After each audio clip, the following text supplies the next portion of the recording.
সুপ্রিয় দর্শক, টেবিল টক অনুষ্ঠানে স্বাগতম।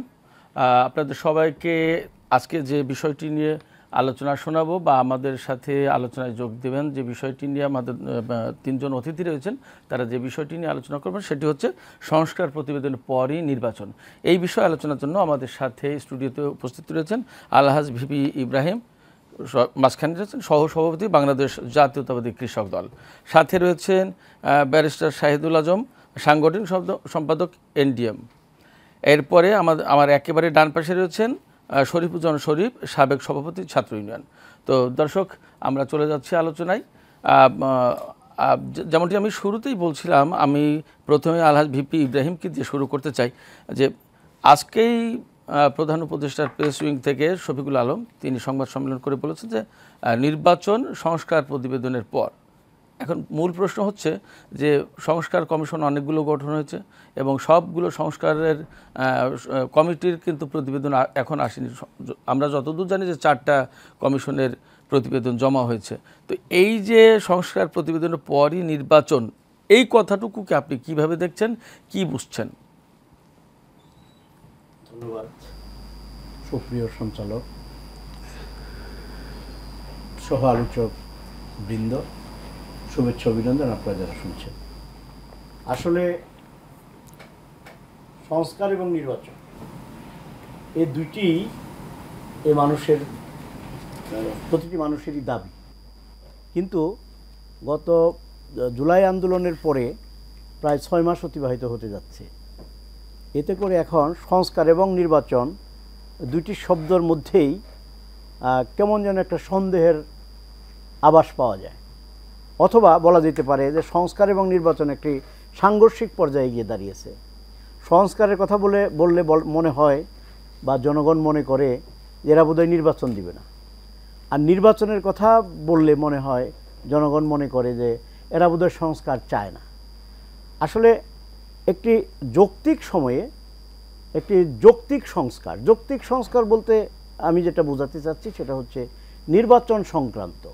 দিনের ভোট রাতে হয়েছে, তারপরে আপনার কি বলে 30 তারিখের ভোট 29 তারিখে হয়েছে, ভোটারবিহীন নির্বাচন হয়েছে, 152 জন সংসদ সদস্য বিনা প্রতিদ্বন্দ্বিতায় নির্বাচিত হয়েছে। এই যে অবস্থাগুলো যেগুলো আমরা পরিলক্ষিত আমাদের হয়েছে, এগুলোকে অবশ্যই সংস্কার করা দরকার। এই নির্বাচনটা করলো কারা? মাঠ পর্যায়ের কুশীলব যারা ছিল, প্রশাসনে যারা ছিল, উচ্চ পর্যায়ের প্রশাসনে যারা ছিল, কিন্তু এদেরকে কোনোভাবেই শুধুমাত্র মিছিল মিটিংয়ে প্রতিবাদ করা ছাড়া এদেরকে আইনের আওতায় আনার মতো কোনো সাংবিধানিক ভিত্তি আমার মনে হয় যে সেই রকমটা রচিত হয় নাই। এই জন্য আমরা অবশ্যই সংস্কার চাই, আমরা ভোটার তালিকার সংস্কার চাই, আমরা জনগণ আপনার সংস্কারকে নির্বাচন করতে গিয়ে যাতে বাধাগ্রস্ত না হয়, হুন্ডা গুন্ডা আমি ডামি এই সকল নির্বাচন যাতে না হতে পারে।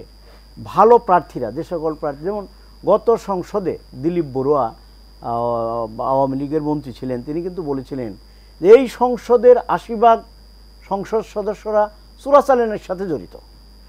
এই রকম ব্যক্তিরা যাতে নির্বাচনে না আসতে পারে, এর জন্য তো অবশ্যই একটা সংস্কার হওয়া উচিত।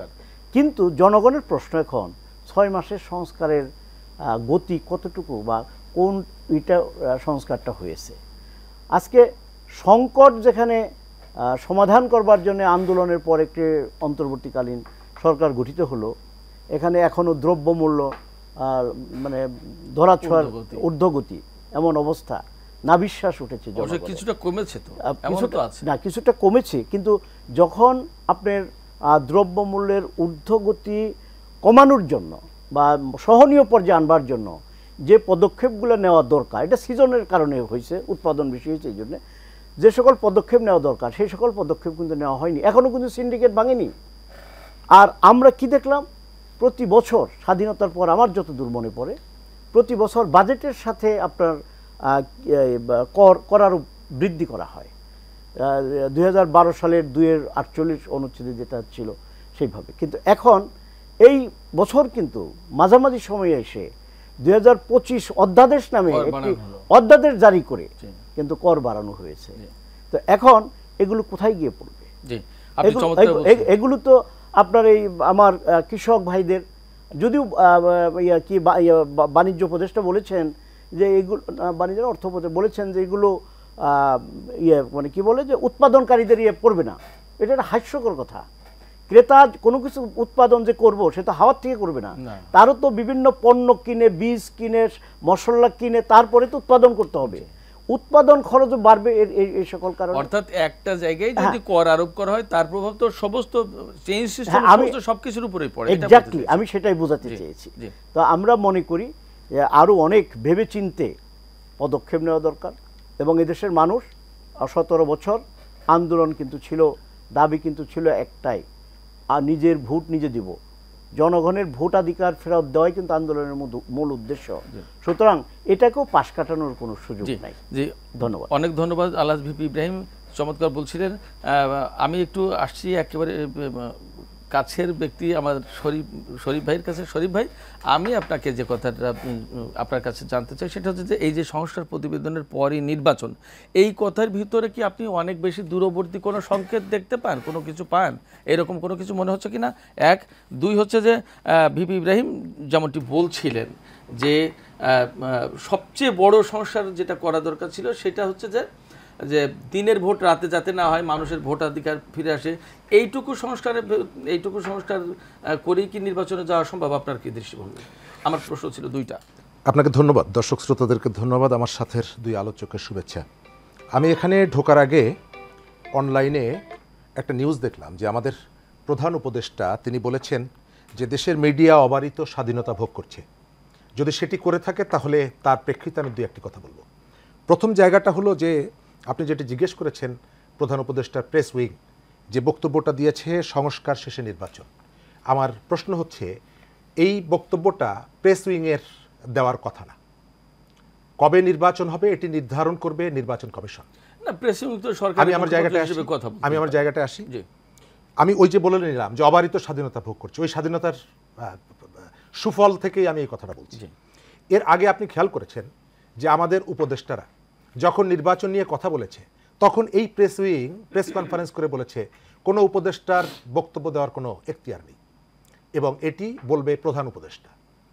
এবং তারা নির্বাচন সংক্রান্ত যতগুলো, আমার সবগুলোই মনে আছে কে কি বলেছিলেন। প্রথম ডক্টর আসিফ নজরুলের একটা বক্তব্য, সেনাপ্রধানের একটা বক্তব্য এবং এরকমের আরও কয়েকজন উপদেষ্টার বক্তব্য, এবং বলা হয়েছে যে এই বিষয়ে এটি ওনাদের ব্যক্তিগত বক্তব্য। অর্থাৎ এক একজন উপদেষ্টা তার মিনিস্ট্রিতে অনেক কথাই বলছেন, সবগুলোই হচ্ছে সরকারের বক্তব্য, কিন্তু নির্বাচন নিয়ে যখনই কথা বলছেন তখন তার পরের দিন একটা প্রেস কনফারেন্স করে বলা হয়েছে এটি তার ব্যক্তিগত বক্তব্য। এর ভেতর থেকে আমার কাছে মনে হয়েছে যে মানুষের যে কাঙ্ক্ষিত নির্বাচন, সেই নির্বাচন নিয়ে ভেতরে ভেতরে একটা ঢাকঢাক গুড় একটা অবস্থা সরকারের কাছ থেকে আছে। 15 বছর যে শাসনটা ছিল, শেখ হাসিনার একটা পরিষ্কার বক্তব্য ছিল, প্রশ্ন ছুড়ে দিতেন যে আপনারা উন্নয়ন চান নাকি গণতন্ত্র চান। আজকে সেই কথাটি ঘুরিয়ে ফিরিয়ে যে সংস্কার চান নাকি নির্বাচন চান। আমি যেটা মনে করি যে সংস্কার এবং নির্বাচন পরস্পরের প্রতিদ্বন্দ্বী না, পরস্পরের বিপরীত কোনো কিছু বিষয় না। সংস্কারটা আসলে কি? সংস্কারটা আপনি পদ্মা নদীর উপর থেকে আরও 3টা ব্রিজ বানাবেন, এটি কিন্তু সংস্কার না। আপনি আর একটা তাজমহল বানাবেন, এটি কিন্তু সংস্কার না। সংস্কারটা হচ্ছে আপনি পূর্বাচলে একটা বুর্জ খলিফা বিল্ডিং বানাবেন, সংস্কার কিন্তু সেটি না। সংস্কার হচ্ছে যে বিদ্যমান যে আইনগুলো আছে, যে আইনগুলো আমাদের গণতান্ত্রিক পরিবেশ নিশ্চিত করার ক্ষেত্রে প্রতিবন্ধক, যে আইনগুলো রাষ্ট্রের সাথে নাগরিকের ব্যবধানটা বাড়িয়েছে, রাষ্ট্রের মালিক জনগণ, এই জনগণকে ভোটের মধ্য দিয়ে এটি প্রতিফলিত হওয়ার যে সুযোগ, সেই স্পেসটাকে বন্ধ করে দিয়েছে, এই আইনগুলোর পরিবর্তন করাটাকেই আমি সংস্কার মনে করি। এবং তত্ত্বাবধায়ক সরকার ব্যবস্থা ফিরে আসার ভেতর থেকে নির্বাচন বিষয়ক যে সংস্কারের যে আকাঙ্ক্ষা, আমি মনে করি যে 70-80% অ্যাচিভড হয়ে গেছে। হ্যাঁ, আমাদের বেসিক জায়গাটা ছিল ভোটের সময় কে সরকারে থাকবে। শেখ হাসিনা কিন্তু বলতেন যে না, আমি আমার অধীনে নির্বাচন হবে, ফেয়ার নির্বাচন হবে। আমরা সেটি বিশ্বাস করিনি। আমাদের প্রত্যাশা ছিল আপনি ভোটটা হতে হবে একটা নির্দলীয় ব্যবস্থার অধীনে। সেটি যেহেতু আপনি ফিরিয়ে এনেছেন, নির্বাচন ব্যবস্থা একটা বড় সংস্কার হয়ে গেছে। আরও কতগুলো আনুষঙ্গিক বিষয় আছে। নির্বাচনে টাকার ব্যবহার, নির্বাচনকে ব্যবহার করে মানুষের ধর্মীয় অনুভূতিকে ব্যবহার করা, অন্যান্য যে বিষয়গুলো ছিল মাস্তানদেরকে, এবং নির্বাচনে যে ওই না ভোটের ব্যবস্থা করা, নির্বাচনে যে সংস্কারের যে অন্যান্য জায়গাগুলো, এই কাজগুলো যদি করতে হয় তাহলে আমি যেটি বললাম আপনাকে বছরের পর বছর অপেক্ষা করার কোনো প্রয়োজন নেই। আমাদের এই যে কমিশনগুলো সুনির্দিষ্ট কতগুলো প্রস্তাবনা দিয়েছে। গত কয়েকদিন আগে আমরা দেখছি আমাদের বিচার বিভাগে একটা সংস্কার হয়েছে, কি বিচারপতি নিয়োগ সংক্রান্ত তারা একটা অধ্যাদেশ জারি করেছে। তো এটি করার জন্য তো আপনার 2.5 বছরের কোনো প্রয়োজন হয়নি। এটা করার জন্য আপনার এই যে প্রস্তাবগুলো এসেছে, আপনি টেবিলে বসবেন, আপনি আরও প্রয়োজন হলে পলিটিক্যাল পার্টিগুলোর সঙ্গে আপনি একটা আলোচনা করবেন, আলোচনা করে এক্সিকিউশনে চলে যাবেন। আপনার এটি নিয়ে ওই যে আজকে সকালবেলা একদিন বসবো, তারপরে 4 মাস পরে একদিন বসবো, এবং আমি যেটা দেখতে পাচ্ছি যে এই যে সংস্কার কমিশনগুলো গঠন করেছেন এর মধ্যে যথেষ্ট সমন্বয়হীনতা আছে। আপনি একই সময়ে সংস্কার কমিশন গঠন করেছেন, তাহলে কয়েকদিন পর পর আপনি সংস্কার কমিশনের তারিখ, তার মেয়াদ বৃদ্ধি করছেন, অর্থ আপনি এটিকে দীর্ঘমেয়াদী করছেন। এবং আপনাকে খেয়াল রাখা দরকার, এই সংস্কার কমিশনের সাথে শুধুমাত্র আকাঙ্ক্ষার জায়গা না, কিন্তু এর সাথে আমাদের একটা আর্থিক সংযোগ আছে। নিশ্চয়ই জানেন যে সংস্কার কমিশনের যে সদস্যরা প্রত্যেকটি সভার জন্য 10,000 টাকা করে তারা অনারিয়াম পান। প্রধান তার আরও কতগুলো বাড়তি কতগুলো সুযোগ সুবিধা আছে। তাহলে আপনি যখনই সময়টা বাড়াচ্ছেন তখন কিন্তু তার সাথে রাষ্ট্রের খরচটা বেড়ে যাচ্ছে, এবং আপনি চাইলে আপনার এত দীর্ঘ এ করার কোনো প্রয়োজন নেই। এবং আমরা দেখতে পাচ্ছি আপনি কতগুলো কমিশন করলেন, তার 3 মাস পরে আবার কতগুলো কমিশন, তার 6 মাস পরে আবার কতগুলো কমিশন, এবং আপনাকে আমি অনেকগুলো ঘটনা আমার মনে আছে। আমি একটা উদাহরণ আপনাকে দিব সরকারের প্রস্তুতি নিয়ে। গত কয়েকদিন আগে প্রথম আলো একটা রিপোর্ট করেছে, ঢাকার আশপাশে যে জমি আছে এই জমির একটা রাজুক একটা কতগুলো প্রজেক্ট ডেভেলপ করে, আপনি জানেন। তো গত সরকারের আমলে সরকারের জন্য, রাষ্ট্রের জন্য ইনফ্লুয়েন্সিয়াল পার্সন এই কথা বলে প্রায় 900 মানুষকে প্লট বরাদ্দ করা হয়েছে, এবং তার মধ্যে নানা বিতর্কিত লোকজন আছে, এবং যারা দায়িত্ব মানে প্লট পেয়েছেন তারা সবাই হচ্ছে সরকারের কাছের লোক। ইস্কাটনে আওয়ামী যুবলীগের নেত্রী পিনু খানের ছেলে রাতের বেলায় গুলি করে 2 জন রিক্সাওয়ালাকে মেরে ফেলেছিল, সেই পিনু খানের ছেলেকেও প্লট বরাদ্দ দেওয়া হয়েছে রাষ্ট্রের জন্য গুরুত্বপূর্ণ ব্যক্তি হিসেবে। বঙ্গবন্ধু হত্যা মামলার যিনি বিচারক ছিলেন তার 3টি মেয়ে, 3 জন মেয়েকেই 3টা প্লট দেওয়া হয়েছে রাষ্ট্রের গুরুত্বপূর্ণ ব্যক্তি হিসাবে। এই সরকার দায়িত্ব নেওয়ার পর গত সেপ্টেম্বর মাসে সেই হাইকোর্ট থেকে একটা কমিশন করে দেয় যে এ বিষয়ক যে দুর্নীতিগুলো হয়েছে সেই দুর্নীতি তদন্ত করার জন্য কোর্ট থেকে একজন অবসরপ্রাপ্ত বিচারপতির নেতৃত্বে একটা কমিশন করে দেয় তদন্ত করার জন্য। আপনাকে আমি দায়িত্ব নিয়ে বলছি, গতকাল পর্যন্ত সেই কমিশনের বসার মতন একটা টেবিলের ব্যবস্থা করা হয়নি গতকাল পর্যন্ত। অর্থাৎ সরকার যে আয়োজনটা আমরা দেখতে পাচ্ছি যে আপনি এমন কতগুলো ইস্যু বেসিক জায়গা থেকে, আপনি যে প্রশ্নটি করেছেন কালকেই আমি নির্বাচন, আমি এটি মনে করি না, কারণ মিনিমাম আপনার একটা প্রস্তুতির দরকার আছে। তবে আপনার ফার্স্ট প্রায়োরিটি হচ্ছে জনগণের কাছে ক্ষমতা ফিরিয়ে দেওয়ার জন্য, রাষ্ট্রকে গণতান্ত্রিক করার জন্য, রাষ্ট্রের অর্গানগুলোকে অ্যাক্টিভ করার জন্য আপনাকে ভোটের কাছে যেতে হবে। তবে এটি যত সহজে স্বল্প সময়ে করা যায় আমার মনে হয় যে লক্ষ্যটা সেটিকে থাকা উচিত। কিন্তু রাষ্ট্রের দৃষ্টিভঙ্গি আমার কাছে মনে হচ্ছে যে তারা অনেকগুলো কাজের মধ্যে করতে চায়, এই জায়গাটাকে প্রায়োরিটির জায়গায় এটাকে ফার্স্ট প্রায়োরিটি হিসেবে এখন পর্যন্ত। জি, ধন্যবাদ শরীফুজ্জামান শরীফ, চমৎকার বলেছেন। আমরা এবার একটু ব্যারিস্টার শাহিদুল আজমের কাছে যাই। আপনার কাছে প্রশ্ন, একই প্রশ্ন। ভিপি ইব্রাহিম বলেছেন, শরীফুজ্জামান শরীফ বলেছেন, তাদের দুইজনের বক্তব্যেই একটা বিষয় পরিষ্কার হয়েছে বা ফুটে উঠেছে যে নির্বাচন প্রলম্বিত করার ব্যাপারে বা দীর্ঘায়িত করার ব্যাপারে বা সময় নেয়ার ব্যাপারে একটা এক রকমের পদক্ষেপ বা ইচ্ছা বা আকাঙ্ক্ষা যা যেভাবে আমরা বলি আছে সরকারের ভেতরে, বর্তমান অন্তর্বর্তী সরকারকে। আপনিও কি তেমনটি মনে করেন? এখানে আমি আরেকটা প্রশ্ন জুড়ে দিতে চাই, যদি আপনি তেমনটি মনে করেন তাহলে বলবো যে আপনারা যেমন যথেষ্ট তাড়াতাড়ি নির্বাচন চান, যদি আপনি তার পক্ষে থাকেন, তাহলে আমি বলবো যে কেউ কেউ কিন্তু এমনটা বলছে যে না, আরও সময় নিয়ে যতটুকু প্রয়োজন সংস্কার করা ততটুকু করে তারপরে নির্বাচন হোক, অর্থাৎ নির্বাচন নিয়ে তাদের মানে খুব তাড়া নেই, এটা কিন্তু বলছে বাংলাদেশের বেশ বড় রাজনৈতিক দলের কেউ কেউ। ধন্যবাদ আপনাকে এবং ধন্যবাদ আমার সহ আলোচকবৃন্দ, ওনারা খুব সুন্দর করে গুছিয়ে বলেছেন যে পুরো ব্যাপারটা নিয়ে। তো আমি আরেকটু পিছন থেকে শুরু করতে চাই যে এই নতুন গভর্নমেন্টটা যখন আসলো, ইন্টারিম গভর্নমেন্ট, তো আমাদের এখানে সবারই একটা প্রত্যাশা ছিল যে পূর্ববর্তী 15 থেকে 16-17 বছর আমরা যে প্রবলেমগুলো ফেস করেছি তার বাইরে থেকে এসে আমরা একটা নতুন দিগন্তের সূচনা করব। তো এখানে এসে দেখা গেল যে আমরা হয়তো বাংলাদেশের মানে আর্গুয়েবলি সবচেয়ে মোস্ট রেসপেক্টেবল পার্সনকে আমরা প্রধান উপদেষ্টার পদে দেখলাম। তো তখন সবার প্রত্যাশাটা অনেক বেশি ছিল, কিন্তু আনফর্চুনেটলি দেখা গেল যে অলমোস্ট মানে 6 মান্থস হয়ে গিয়েছে, কিন্তু আমরা যে প্রত্যাশা ছিল এই ইন্টারিম গভর্নমেন্টের কাছে তা পুরোপুরি না, তার অনেকটাই তারা সম্ভবত ব্যর্থ হয়েছেন। তো এক্ষেত্রে আবার এটাও ডিফেন্সে বলতে হবে যে গত 15 বছর ধরে যা হয়েছে দেশে, যে একটা ফ্যাসিস্ট রেজিম ছিল, তারা দেশের যে অবস্থা করেছিলেন সেখান থেকে বের হয়ে আসা এত সহজ না। আবার এর সাথে এটাও বলতে হবে যে যে শক্ত হাতে জিনিসটাকে কন্ট্রোল করা উচিত ছিল সেটা সম্ভবত বর্তমান উপদেষ্টা মণ্ডলী সদস্যরা করতে ব্যর্থ হয়েছেন, যার কারণে পলিটিক্যাল পার্টিরা বিভিন্ন ধরনের কথা বলতে বাধ্য হচ্ছে। এবং তারা আমরা আমাদের এনডিএম এর মাননীয় চেয়ারম্যান ববি হাজজাদ সাহেব বারবার বলেছিলেন যে যৌক্তিক সময় প্রয়োজন, এবং যৌক্তিক সময়টা কি এটা নিয়ে অনেক বেশি তর্ক বিতর্ক হয়েছে, যেটা আমাদের থেকে বারবার বলা হয়েছে যে এই রিজনেবল টাইমটাকে আসলে ডিফাইন করার ওয়ে কি। তো আমরা গত 6 মাসে যখন দেখলাম যে দেশের কিছু কিছু সমস্যা খুব বেশি পরিলক্ষিত হচ্ছে, যেমন আইন শৃঙ্খলা পরিস্থিতিতে আমরা দেখতে পাচ্ছি যে এখানে অনেকটা ঢিলে ঢালা ভাব দেখা যাচ্ছে। এরপরে আমরা দেখছি বিভিন্ন আন্দোলন। আমি আজকে একটা স্ট্যাটস দেখলাম যে গত 1 মাসে সম্ভবত 136টা বিভিন্ন ধরনের আন্দোলন হয়েছে।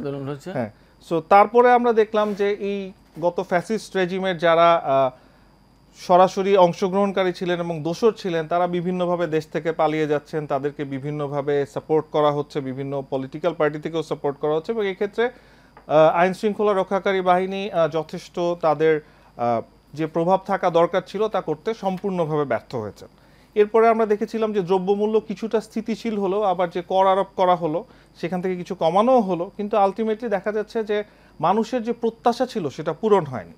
তো এখন ভাইয়ারা যেটা বললেন ওনারা, আমার সহ-আলোচকবৃন্দ, যে সংস্কারটা তো আসলে একটা চলমান প্রক্রিয়া। সো এই চলমান প্রক্রিয়াতে আমরা এটা কতদিন করব, আমরা এটার জন্য ততদিন পর্যন্ত ওয়েট করতে পারবো যতদিন পর্যন্ত এই সরকার তার স্ট্রং হোল্ডটা ধরে রাখতে পারতেন। কিন্তু আমরা দেখছি যে একটা দুর্বল সরকার আছে, এখানে মানুষ যে যার মতো আন্দোলন করে যাচ্ছেন, এভাবে করে তো আসলে দেশ চলতে পারে না। সো এখানে আসলে এই যে গণতন্ত্রের যে অভাব, যেটা গত 15 বছরে আমরা দেখেছি, সেটাই পরিলক্ষিত হচ্ছে। সো ওই রিজনে এখন আসলে খুব দ্রুত, হ্যাঁ অবশ্যই আমরা দ্রুত বলতে এমন বলছি না যে কালকেই দিতে হবে, বাট একটা খুব রিজনেবল টাইম, একটা টাইম ফ্রেম ঘোষণা করে দিলে এটা ভালো, যে একটা দ্রুততর যত দিনের মধ্যে সম্ভব হয় তার মধ্যে এই যতটুকু সংস্কার প্রয়োজন এই নির্বাচনের জন্য, কারণ এরপরে আরো অনেক ম্যাসিভ আকারে অনেক সংস্কার দেশের প্রয়োজন আছে, কিন্তু তা একটা গণতান্ত্রিক সরকার হিসেবে করা উচিত। এখন আপনার দ্বিতীয় যে প্রশ্নটা ছিল যে কিছু কিছু পলিটিক্যাল পার্টি এই ব্যাপারে ডিফারেন্ট মত পোষণ করেছেন। মত পোষণ করে বলতে একদম পরিষ্কার বক্তব্য তাদের, যে সুন্দর সুষ্ঠু নির্বাচন করার জন্য প্লাস রাষ্ট্রের যত জায়গায় যা যা সংস্কার প্রয়োজন এই রকম সংস্কারগুলো কমপ্লিট করার পরে তবে নির্বাচন দিক। হ্যাঁ, আচ্ছা, এক্ষেত্রে তাদের সাথে আমাদের কিছুটা দ্বিমত এই জন্য প্রকাশ করব, কারণ আমি যে কথাটা আগেও বললাম যে একটা ঢিলে ঢালা ভাব দেখা যাচ্ছে এই বর্তমান সরকারের মধ্যে, যে একটা স্ট্রংভাবে যে পুরো জিনিসটাকে তারা কন্ট্রোল করতে পারবে সেটা তারা পারছে না, একটা সরকারকে অনেক দুর্বল মনে হচ্ছে। সো অন দ্যাট গ্রাউন্ড এটা এই মানে এই ইনডেফিনিট পিরিয়ডের সময় আসলে দেয়াটা মানে দেশের জনগণের জন্য এবং দেশের সার্বভৌমত্বের জন্য আসলে কোশ্চেন হয়ে দাঁড়াবে এক সময়। কাজে আমরা আমাদের পার্টির পক্ষ থেকে, আমাদের মাননীয় চেয়ারম্যান জননেতা ববি হাজজাজের পক্ষ থেকে আমরা এটা একটা ডেফিনেট পিরিয়ডের মধ্যে দ্রুততম সময়ের মধ্যে আশা করছি। জি, ধন্যবাদ ব্যারিস্টার শাহিদুল আজম। শুনছিলাম আপনার কথা, আমরা আরও শুনবো। এখন আমরা একটা বিরতিতে যাচ্ছি। সুপ্রিয় দর্শক, আমরা ছোট্ট একটা বিজ্ঞাপন বিরতিতে যাচ্ছি, সঙ্গেই থাকুন, আমরা ফিরছি শিগগিরই।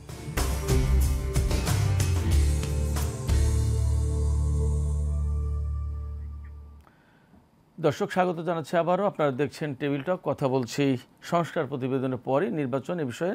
আমার সাথে স্টুডিওতে রয়েছেন আলহাজ ভিপি ইব্রাহিম, রয়েছেন ব্যারিস্টার শাহিদুল আজম এবং রয়েছেন সাবেক ছাত্র ইউনিয়নের সাবেক সভাপতি শরীফুজ্জামান শরীফ। আলোচনা করছিলেন আমাদের ব্যারিস্টার শাহিদুল আজম। তিনি বলছিলেন যে এই সরকার দুর্বল এবং দুর্বলতার কারণে অনেক কিছু করা সম্ভব হচ্ছে না।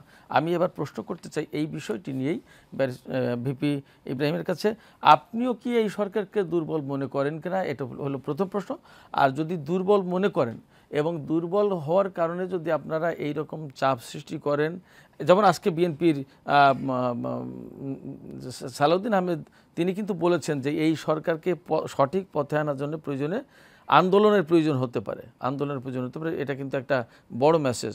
তো এই যে যদি আন্দোলনের প্রয়োজন হয় বা আন্দোলন করেন, তাহলে কি এই সরকার আরও বেশি দুর্বল হয়ে যাবে না? এবং প্রয়োজনীয় যে সংস্কার বা কাঙ্ক্ষিত যে জায়গায় আমরা দেশটাকে নিতে চাই, তাহলে কি তাতে আরও বেশি বাধাগ্রস্ত হবে না সেই প্রক্রিয়াটা, সেই পদক্ষেপটা? কি বলবেন আপনি? দুর্বলের বিরুদ্ধে সাধারণত আন্দোলন করতে হয় না, সুতরাং আমি সরকারকে দুর্বল বলবো না। তবে তাদের গতিপথে ভুল আছে কিনা সেটা একটু ভেবে দেখা দরকার, অথবা তাদের একটু কাঙ্ক্ষিত অন্য কোনো বিষয় এর পিছনে কাজ করছে কিনা সেটাও ভেবে দেখা দরকার।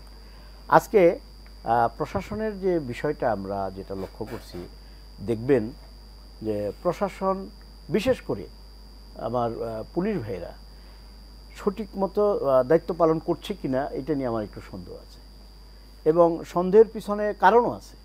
কারণটা হলো গত 17 বছরে এই ফ্যাসিস্ট সরকার যে সকল অস্ত্র কিনেছে, প্রায় 52,000 কোটি টাকার অস্ত্র কিনেছে 2 ধাপে, এবং সেই অস্ত্রর বেশিরভাগ যুবলীগ ছাত্রলীগের হাতে। আবার জুলাই আন্দোলনে বেশ কয়েকটি থানা লুট হয়েছে, সেই অস্ত্রগুলোও কিন্তু এখনো পর্যন্ত সেইভাবে কালেক্ট হয় নাই। সুতরাং তাদের মধ্যেও কোনো অজানা ভয় কিংবা আতঙ্ক কাজ করে কিনা আমি জানি না। আর আজকে সেনা বাহিনীর পক্ষ থেকে যেইভাবে মানে মাঠে নেমেছে, আমরা অতীতেও দেখেছি 111-এর সরকারের সময় সেনাবাহিনী কীভাবে অস্ত্র উদ্ধার করেছে। বিএনপি ক্ষমতায় থাকাকালীন সময় ক্লিন হার্ট অপারেশন নাম দিয়ে সেনাবাহিনী কিভাবে অস্ত্র উদ্ধার করেছে। এই অস্ত্র উদ্ধারের বিষয়টা এটা সেরকমভাবে হচ্ছে না কেন, এটাও আমার বোধগম্য নয়। আর স্বৈরাচারের সাথে যারা সম্পৃক্ত ছিল তারাই তো আছে, তেমন কোনো পরিবর্তন তো আমরা দেখছি না। আমরা তো আশা করেছিলাম এমনটি, সংস্কার তো হবে আগে ওই জায়গায় যেখানে শরীফুজ্জামান ভাই বলেছেন যে সংস্কারটা যেখানে ভঙ্গুর বা যেখানে প্রবলেম সেটাকে সংস্কার করা, নতুন কিছু তৈরি করার নাম তো সংস্কার না। তো এখন এই সংস্কার করে এটাকে নির্বাচনকে বিলম্বিত করবার একটা কৌশল কিনা এটাও কিন্তু ভেবে দেখতে হবে। আচ্ছা, আমাদের প্রিয় নেতা জনাব সালাউদ্দিন সাহেব যে কথাটা বলেছেন, আমি মনে করি উনি যথার্থই বলেছেন। কারণ কিছুদিন আগে আমাদের দলের অ্যাক্টিং চেয়ারম্যান জনাব তারেক রহমান তিনি কিন্তু বলেছেন এই সরকারকে ব্যর্থ করা যাবে না, এই সরকার ব্যর্থ হলে বাংলাদেশ ব্যর্থ হবে। সুতরাং অত্যন্ত দূরদৃষ্টি সম্পন্ন একটি কথা দিয়ে আজকে বিএনপির যে সকল নেতা কর্মী আমরা আছি, আমরা কিন্তু কেউ এই সরকারকে নিয়ে কোনো মুখ খুলছি না, এখানে যাচ্ছে মুখ খোলার পর্যায়ে। এখানে আমি আপনার কাছে একটি প্রশ্ন রাখতে চাই যে জনাব তারেক রহমান যে বক্তব্য দিয়েছেন, এবং সেটা অবশ্যই দূরদৃষ্টি সম্পন্ন বক্তব্য, যে যদি এই ইন্টারিম গভর্নমেন্ট বা অন্তর্বর্তী সরকার যদি ব্যর্থ হয় তাহলে বাংলাদেশ ব্যর্থ হবে। তার মানে জনগণের যে আকাঙ্ক্ষা, জুলাই আগস্টের যে বিপ্লবের চেতনা এবং যে স্পৃহা এবং আকাঙ্ক্ষা, সেইগুলো নষ্ট হয়ে যাবে, মার খাবে। তাহলে আজকে যে বিএনপির পক্ষ থেকে যে এক রকমের হুঁশিয়ারি বাণী উচ্চারণ করা হলে যে প্রয়োজন আন্দোলন হবে, তাহলে সেইটার সাথে কি সাংঘর্ষিক হয়ে যাচ্ছে, অথবা এমন কি ঘটেছে এই কয়েকদিনের ভেতরে যার কারণে এরকম বক্তব্য আসছে? আমি সাংঘর্ষিক বলবো না, কারণ তারা এগুলো শুনে দেখে নিজেদের মধ্যে যদি সংশোধনী আনে তাহলে তার সাংঘর্ষিক পর্যায়ে যাওয়ার কোনো সুযোগ নাই। আমরা এখনও আশাবাদী এরা একটা ভালো কিছু করবে, কারণ মানুষের আকাঙ্ক্ষা অনেক এই সরকারের। এই সরকার নির্বাচিত সরকার না হলেও এই সরকার আন্দোলনের ফসল, এই সরকার রক্ত দ্বারা নির্বাচিত সরকার। সুতরাং এই সরকারের দায়িত্ব অনেক, এবং সেই দায়িত্ব পালন থেকে, দায়িত্ববোধ থেকে ওনারা কতটুকু কি করছেন এটা জাতিকে অবহিত করা দরকার। ধন্যবাদ বিপি ইব্রাহিম। আমি জনাব শরীফুজ্জামান শরীফের কাছে একটু আসতে চাই। আমি এখানে একটি প্রশ্ন রাখতে চাই, সেটি হচ্ছে যে এই যে সরকারের যে ব্যর্থতা বা দুর্বলতা বা তাদের যে ক্ষেত্র বিশেষে আপনাদের ভাষায় বা কারো বক্তব্য অনুসারে যে ভুল পদক্ষেপ আছে ইত্যাদি ইত্যাদি, এই জায়গায় কি রাজনৈতিক দলগুলোর পক্ষ থেকে কি পর্যাপ্ত সহযোগিতা বা পরামর্শ বা সাজেশন এগুলো কি দেওয়া হয়েছে বা এইরকম পদক্ষেপ কি বলবেন আপনি? ধন্যবাদ। তার আগে বলে রাখি যে কোনো ব্যর্থতা আপনাকে ভয়ঙ্কর বিপদের মুখে ফেলে দেয়। ডেফিনেটলি আপনার খেয়াল রাখতে হবে এই সরকারের ব্যর্থতা মানে হলো 15 বছরের যে জগদ্দল পাথর এবং তার যে নিষ্ঠুর শাসন, সেই শাসনের প্রতি মানুষের একটা সিম্প্যাথি তৈরি হওয়ার সুযোগ তৈরি হওয়া। সুতরাং এই জায়গায় এই সরকার যাতে ব্যর্থ না হয় এটি কনসার্ন পলিটিক্যাল পার্টিগুলোর জন্য খুবই ইম্পর্ট্যান্ট। আমি এই পর্যন্ত যতটুকু দেখেছি কোনো রাজনৈতিক দলের পক্ষ থেকে সরকারের পদত্যাগ চাওয়া হয়নি।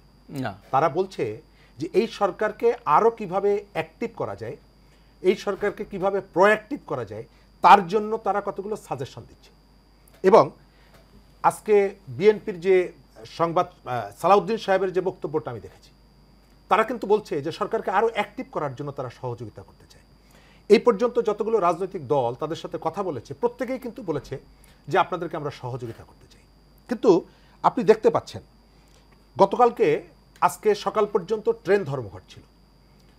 গতকাল রাতে একজন সমন্বয়ক ছাত্রনেতা তার সাথে রেল কর্মচারীদের বৈঠকের পরে ধর্মঘট প্রত্যাহার করা হয়েছে। গত কয়েকদিন আগে শাহবাগে শিক্ষানবিশ চিকিৎসকদের বিক্ষোভ, একজন সমন্বয়ক কাম ছাত্রনেতা তিনি বৈঠক করে সেই ধর্মঘট প্রত্যাহার করার জন্য তাদেরকে রাজি করিয়েছেন। তার আগে আনসাররা যখন সচিবালয় ঘেরাও করতে গেল, সমন্বয়কদের সাথে কথা বলা হলো। তাহলে আমার প্রশ্ন হলো যে আমরা যাদেরকে উপদেষ্টা হিসেবে দায়িত্ব দিয়েছি তারা আসলে কি কাজ করছেন? তারা কি ফাংশন করতে পারছেন না? যদি ফাংশন করতে না পারেন তাহলে আপনার দায়িত্ব হচ্ছে এই যে পরিবর্তনের স্বার্থে আমাদের যে জুলাই অভ্যুত্থানের তার ইমেজ ধরে রাখার স্বার্থে এই জায়গা থেকে তাদেরকে সরিয়ে দেওয়া অথবা অন্য কোনোভাবে তাদেরকে অ্যাক্টিভ করার চেষ্টা করা। এক। দ্বিতীয় জায়গাটা, সরকারের উপরে আমি যদি চাপ তৈরি করি তাহলে এই সরকার কি তার ফাংশনগুলো প্রপারলি করতে পারবে কি পারবে না, এটি একটা বিষয়।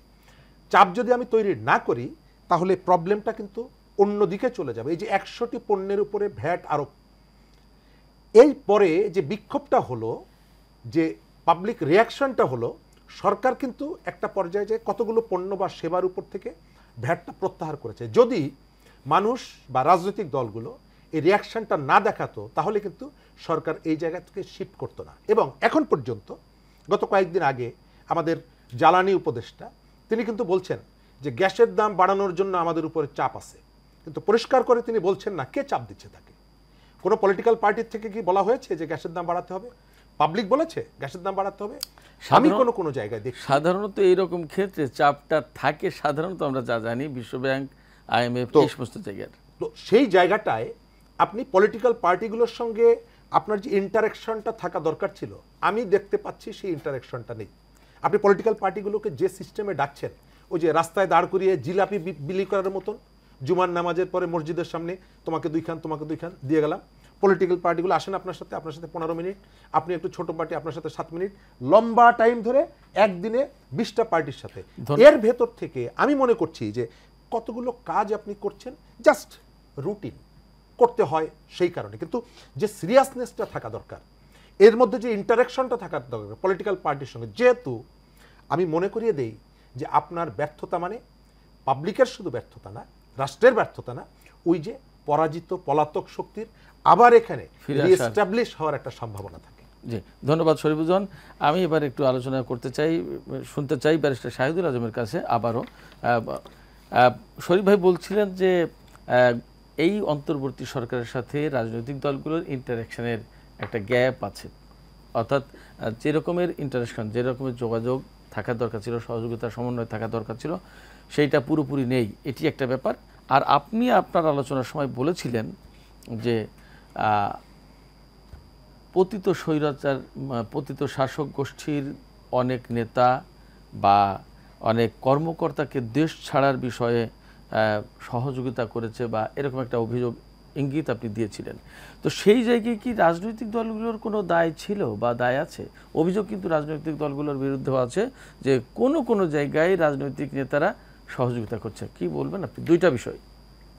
সো প্রথমত পলিটিক্যাল পার্টির সাথে ইন্টারাকশনের যে ব্যাপারটা শরীফ ভাই বলেন, খুব সুন্দর করে বলেছেন এবং এই কথাটাতে আমিও একমত পোষণ করি যে সর্বশেষ যে বৈঠকটা হয়েছে তার মেসেজটা আমাদের মাননীয় চেয়ারম্যানের কাছে আসে রাত্রেবেলা, কোনো নিচে কোনো ডেজিগনেশন নাই, কে পাঠিয়েছেন এরকম ভাবে। তো আমাদের পক্ষ থেকে আমাদের মহাসচিব মহোদয় যান এনডিএম-এর, তো ওখানে যাওয়ার পরে মাননীয় প্রধান উপদেষ্টা বললেন যে আপনারা আসলে আমি একটা স্ট্রেংথ পাই। তো তাহলে বারবার কেন ডাকা হচ্ছে না এবং জাতীয় ইস্যুগুলো নিয়ে কেন পলিটিক্যাল পার্টিদের সাথে ডিসকাশন করা হচ্ছে না? আচ্ছা, এখানে আমি ইব্রাহিম ভাই এবং শরীফ ভাই দুজনের সাথে একটা ব্যাপারে কমপ্লিটলি একমত পোষণ করব যে আমরা যেটুকু করছি যে কোনো দল থেকেই হোক, আমাদের দল থেকে হোক বা ওনাদের রেসপেক্টিভ দল থেকে হোক, সেটা হচ্ছে আমরা ওনাদের কনস্ট্রাকটিভ ক্রিটিসিজম করছি।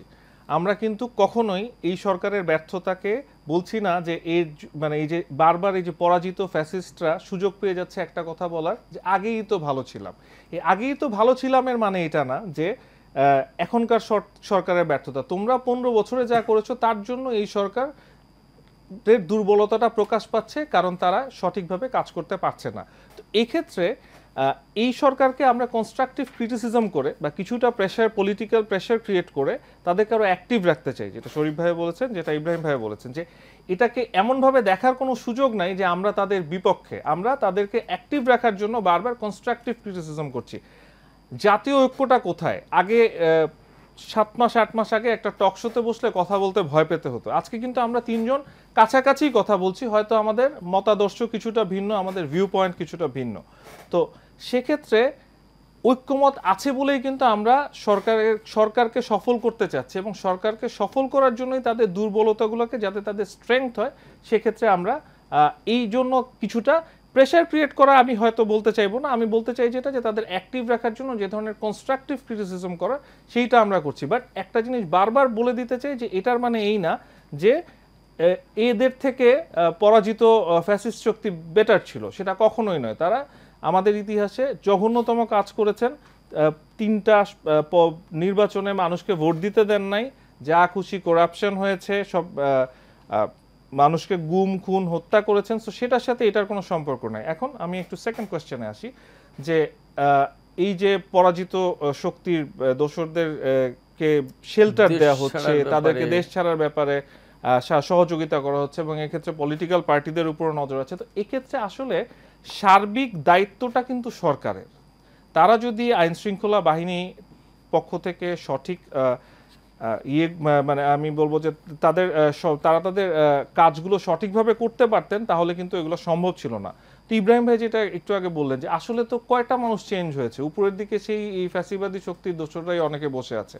তো তাদেরকে চেঞ্জ না করে এই সংস্কারের 6 মাস হয়ে গেল কিন্তু তাদেরকে এখনো পরিবর্তন করা হলো না, এটাও কিন্তু একটা ব্যর্থতা। এবং সেই সাথে এই যে যেমন আমি আমাদের এনডিএম-এর একটা ছোট উদাহরণ দিব যে আমরা গত কিছুদিন আগে এই টিউলিপ সিদ্দিকের এগেনস্টে যে তাকে যে মন্ত্রিত্ব থেকে সরানো হলো, এই মামলাটি আমাদের পক্ষ থেকে একটা রিট পিটিশন দায়ের করা হয়, যেটাতে আমি যেটা লয়ার ছিলাম এবং আমাদের চেয়ারম্যান সাহেব এটার পিটিশনকারী ছিলেন।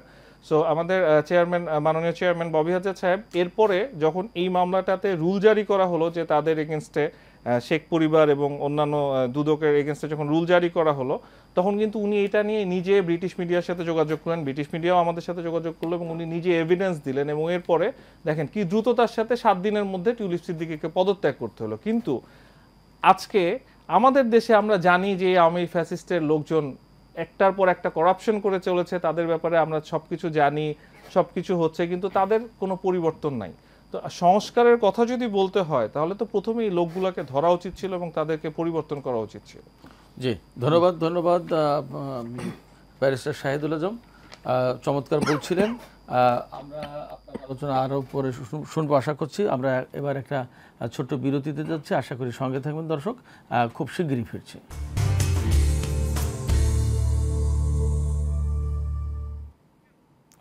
সুপ্রিয় দর্শক, স্বাগত জানাচ্ছি আবারও। আপনারা দেখছেন টেবিল টক। কথা বলছি সংস্কার প্রতিবেদনের পরই নির্বাচনী বিষয়ে আলোচনা করছিলেন এতক্ষণ ব্যারিস্টার শাহিদুল আজম। আমরা এবার চলে যাচ্ছি ভিপি ইব্রাহিমের কাছে। জনাব ইব্রাহিম, আপনি যদি একটু বলেন, গতকাল আপনার দলের সিনিয়র যুগ্ম মহাসচিব রুহুল কবির রিজভী তিনি বলেছেন এই সরকার জামাত সমর্থিত সরকার। জামাত সমর্থিত সরকার অর্থাৎ এই সরকারের ভেতর দিয়ে জামাতের হয়তো অনেক চিন্তা ভাবনা বা তাদের এজেন্ডা বা তাদের কর্মসূচি বাস্তবায়ন হচ্ছে, এইরকম একটা জায়গা থেকেই তিনি নিশ্চয়ই অভিযোগ করেছেন। কিভাবে দেখছেন, কি করে এই সরকার জামাত সমর্থিত সরকার হলো? রিজভী ভাইয়ের এই বক্তব্য আসলে কতটা যৌক্তিক? ধন্যবাদ। এই সরকার জামাত সমর্থিত সরকার, যে কথাটা আমাদের নেতা জনাব রিজভী আহমেদ বলেছেন, সেটা ব্যাখ্যা করতে গেলে অত্যন্ত সময় সাপেক্ষ ব্যাপার। তারপর আমি কিছু অংশ বলছি। এখন অন্তর্বর্তীকালীন সরকার ক্ষমতায়, তারা কোনো দলের না। আর অন্যান্য দলগুলো যা আছে আমরা ধরে নেব যে সব দলই বিরোধী দল না, সরকারকে সহায়তা করব, এরকমই পরিবেশ সৃষ্টি হয়েছিল জুলাই আন্দোলনে। কিন্তু আমরা কি লক্ষ্য করছি এখন? একটি মহল বলছে জামায়াত এবং সেনাবাহিনী একমাত্র দেশপ্রেম। সেনাবাহিনী অবশ্যই বিভিন্ন সময় বিভিন্ন দুর্যোগে বিপদে আপদে এগিয়ে এসছে দেশের ভালো কাজগুলো করবার, দেশের কান্ডার হিসেবেও কখনো কখনো স্থিতিশীল অবস্থা বজায় রাখার জন্য। এখন জামায়াতের কথা যদি আমি বর্ণনা করতে চাই তাহলে তো তিক্ততা বাড়বে, সেদিকে আমি যাব না। কিন্তু আবার বলা হচ্ছে এই উপদেষ্টাদের মাঝখান থেকে কেউ যে বিএনপির জন্য আওয়ামী লীগকে নিষিদ্ধ করতে পারল না। আচ্ছা, এই যে কথাগুলো, এইগুলো তো তাদের সাংঘর্ষিক কথাবার্তা। তার মানে বিএনপি কি এখানে কোনো ইন্টারাপ্ট করতেছে? বিএনপি কোনো, তারপরে বিএনপির জন্য রাষ্ট্রপতিকে চেঞ্জ করতে, আমি খুব খোলামেলা বলতেছি, রাষ্ট্রপতিকে চেঞ্জ করতে পারলো না। আচ্ছা, বিএনপিকে যদি আর এত প্রায়োরিটি দেয় তাহলে তো বিএনপি বলছে যৌক্তিক সংস্কার করে নির্বাচনের রুটম্যাপ ঘোষণা করুন, সেটা করে না কেন? আমি এই জায়গায় আপনার সাথে সাবস্টিটিউট একটু প্রশ্ন করি। আসলে এই যে অভিযোগগুলো আছে, এই অভিযোগগুলো কিন্তু চলতি পথে আপনি চায়ের দোকানে বা আলোচনার টেবিলে টুকটাক আছে, কিন্তু এই অভিযোগ জনতার মাঝেও কেন যেন হয়ে গেল। আসলে বিষয়টি কি, বিএনপি কিভাবে দেখবে এই বিষয়টা? বিএনপি এই যে অভিযোগগুলো যে তাদের কারণে এইগুলো করা গেল না, এটা বিএনপি বহুদলীয় গণতন্ত্রে বিশ্বাস করে। বিএনপি কোনো দলকে নিষিদ্ধ করে এককভাবে, বহু সুযোগ আসছে, তারা সকল দলকে নিষিদ্ধ করে এককভাবে ক্ষমতায় থাকার চেষ্টা কখনোই করে নাই। সুতরাং বিএনপি ভিন্ন পদ, ভিন্ন মত, ভিন্ন লোকজনকে নিয়েই রাজনীতি করেছে, অতীতেও করেছে এবং ভবিষ্যতেও করতে চায়। রাজনীতি, তারা ক্ষমতায় আছে, তারা এখন আছে, তাদেরকে কি বলে যে এই নিষিদ্ধ করবার চেয়ে তো তাদের বিচার করা উচিত। তারা যে কাজগুলো করেছে তাদেরকে আইনের আওতায় এনে তাদের যদি সময় উপযোগী বিচারের, মানে দেশে প্রচলিত আইনে যদি বিচার করা হয়, তাহলে তো দেখা যাবে যে অন্যেরা এখান থেকে শিক্ষা পাবে যে কী করলে কি হয়। আমার তো মনে হয় হাসিনার অবস্থা দেখে অনেক মানুষের মধ্যে দুর্নীতির প্রবণতা কিছুটা কমে আসবে। অর্থাৎ আপনি কি এটাই বলতে চাইছেন যে এদের নিষিদ্ধ করার চেয়ে এদের বিরুদ্ধে যদি কার্যকরী ব্যবস্থা নিয়ে তো আইনি পদক্ষেপ এবং বিচার করা, তাহলেই সবচেয়ে ভালো হতো, বা সেটাই হতো। ওনারা নিষিদ্ধ বলতে কি বোঝায় আমি এটা বুঝতেছি না। এখনো তো অনেক মানে সরকারি আমলারা বহাল তবিয়তে আছে, কেউ বলে ঘাপটি মেরা, নো, বহাল তবিয়ত আছে এবং তারা আশায় আছে আবারও তাদের মানে পুনর্জাগরণ হবে। আজকে যেটা বলা হয় যে পুলিশ কাজ করছে না, আমি তো যদি বলি যে তারা কি কোন আশায়, তারা কি নন কোঅপারেট অসহযোগিতা করতেছে? যদি অসহযোগিতা করে এর পিছনে কারণ কি, বা এই অসহযোগিতা করবার সুযোগ কোত্থেকে পায়? তাদের যারা দণ্ডমণ্ড কর্মকর্তা তারা কি করে? তারা কি এগুলো দেখে না? সব আমাদের বলতে হবে, সব জনগণের বলতে হবে এই দেশে। আসলে সবচেয়ে বড় কথা হলো, কোনভাবে নেবেন জানি না, একটা কথা আছে, বন্যেরা বনে সুন্দর, শিশুরা মাতৃক্রোড়ে। এই জিনিসটি আমাদেরকে উপলব্ধি করা দরকার। তার মানে রাষ্ট্র পরিচালনার জন্য অবশ্যই রাজনৈতিক ব্যক্তিত্ব, অভিজ্ঞ ব্যক্তিত্বদের প্রয়োজন। এখানে নিজের আমিত্ব জাহির করবার জন্য, নিজের আমিত্বকে দিয়ে, নিজের অর্জনকে দিয়ে একটি রাষ্ট্রের পরিচালনার মাপকাঠি নির্ধারণ করা যায়। ধন্যবাদ ভিপি ইব্রাহিম, আপনি চমৎকার বলছিলেন। আমরা আজকের যে আলোচনা এতক্ষণ হলো, তার থেকে কতগুলো বিষয় পরিষ্কার। আপনাদের কথাই যে সরকার দুর্বল, কিন্তু এই দুর্বলতার সুযোগ নিয়ে সরকারকে আরও দুর্বল না করে আপনারা সহযোগিতা করতে চান। আর একটা বিষয় পরিষ্কার হয়েছে যে আইন শৃঙ্খলা বাহিনীর যে তৎপরতা, যে ভূমিকা, যে পদক্ষেপ যেমন থাকা উচিত ছিল সেটি নেই। এছাড়া আরও কতগুলো বিষয় আছে, তার ভিতরে পতিত সরকারের অনেক আমলা কর্মকর্তা বা ওই রাজনৈতিক দলের নেতাদের বিরুদ্ধে যে রকমের বিচারের ব্যবস্থা করা যেত সেগুলো হয়নি। এই জায়গা থেকে আমি জনাব শরীফুজ্জামান শরীফের কাছে প্রশ্ন রাখতে চাই যে এই কাজগুলো, এই যে হয়নি, যে আকাঙ্ক্ষা পূরণ হয়নি, আমরা এটাও বলবো যে জুলাই আগস্টের অভ্যুত্থানের মূল চেতনা যা ছিল সেই চেতনার কাছে যেতে আমরা পারিনি। বিশেষ করে যে গুম, খুন, হত্যা, লুটপাট, যে সমস্ত অন্যায় অবিচার হয়েছে সেই জায়গায় আমরা যেতে পারি। যেমন আজকেই একজন ব্যাংকের খুব বড় পর্যায়ের একজন কর্মকর্তার সাথে আমার একটা মিটিং ছিল, সেখানে তিনি বলছিলেন যে তার ব্যাংকের টোটাল ডিপোজিট হচ্ছে 40,000 কোটি টাকা, অথচ একজন ব্যক্তি সেই ব্যাংক থেকে 62,000 কোটি টাকা লোন নিয়েছে। অর্থাৎ ব্যাংকের ডিপোজিট যা তার চেয়ে 1.5 গুণেরও বেশি নিয়েছে। এই যে অনাচার, লুটপাট হয়েছে, এইগুলোর বিরুদ্ধে কার্যকর পদক্ষেপ এবং বিচারের আওতায় আনার দরকার ছিল। এই জায়গাটায় কি কি গ্যাপ পরিলক্ষিত হচ্ছে এবং কি করলে সরকার এই কাজগুলো করতে পারে, এই ব্যাপারে আপনি শরীফুজ্জামান শরীফ আপনি সাজেশন দেবেন, প্লাস ব্যারিস্টার শাহিদুল আজম আপনিও সাজেশন দেবেন। প্রথমে শরীফুজ্জামান শরীফ ভাই। ধন্যবাদ। এই কথাগুলো আমরা বলছি, অনেকে এসে বলে যে কথা বলিনি। আমি 16 বছর টকশো করি, আমি এই জায়গাগুলোতে আমার সাধ্য অনুযায়ী বলার চেষ্টা করেছি। আমি বিভিন্ন সময় বলেছি যে দেশ নিজাম ডাকাতের কবলে, আওয়ামী লীগের যখন ক্ষমতায় ছিল, এবং সাহস করে বলেছি যে নিজাম ডাকাতের কবলে কতগুলো গডফাদার বাংলাদেশের আর্থিক খাতকে একেবারে তাদের পৈতৃক সম্পত্তি মনে করেছে এবং রাষ্ট্রের সর্বোচ্চ জায়গা থেকে, সরকারের সর্বোচ্চ জায়গা থেকে তার পক্ষে সহযোগিতা ছিল। আমি মনে করি যে এই যে ব্যাংক ডাকাতির কথাগুলো আপনি বলছেন, শেখ হাসিনার যদি কনসার্ন না থাকে, শেখ হাসিনার সমর্থন ছাড়া যেখানে একটা গাছের পাতা পর্যন্ত নড়ত না, তিনি এই ঘটনাগুলো জানতেন না, এটা আমি কখনো বিশ্বাস করি না। এই যে লুণ্ঠনের সাথে তার সরাসরি সংযোগ আছে, আপনি যদি তদন্ত করেন বের করতে পারবেন। তাকে এখন তাকে বিচারের মুখোমুখি দাঁড় করা, কিন্তু এই সরকার কি সেই বিচারটি করতে পারবে? আমার কাছে প্রশ্ন, কেন পারবে না? ওই জায়গাটায় আমি আসি। আপনার একটা শ্রেণীর দৃষ্টিভঙ্গি আছে, এই সরকারের সাথে যারা কাজ করছে আপনারা বলছেন, আমি তো এই ক্যাবিনেটের মধ্যে অনেককে দেখি যারা আওয়ামী লীগের বেনিফিশিয়ারি। আমি নাম বলে ছোট করব না, আমি জানি কার মা আওয়ামী লীগের আমলে এমপি ছিলেন, তার সন্তান কোথায় আছে।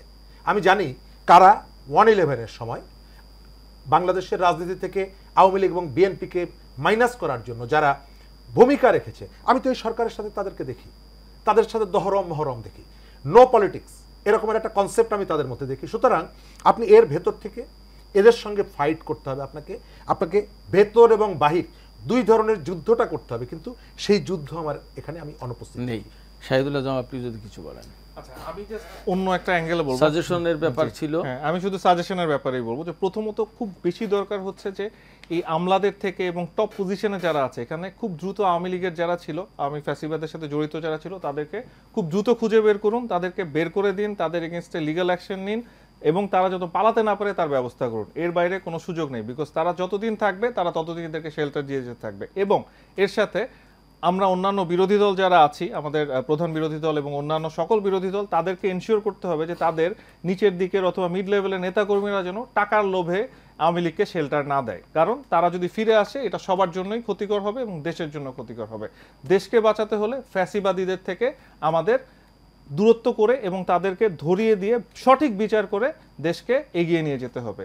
এর বাইরে জাতীয় ঐক্য ধরে না রাখতে পারলে আবার আমরা সেই পুরনো ফ্যাসিজমের দিকেই ফেরত চলে যাব।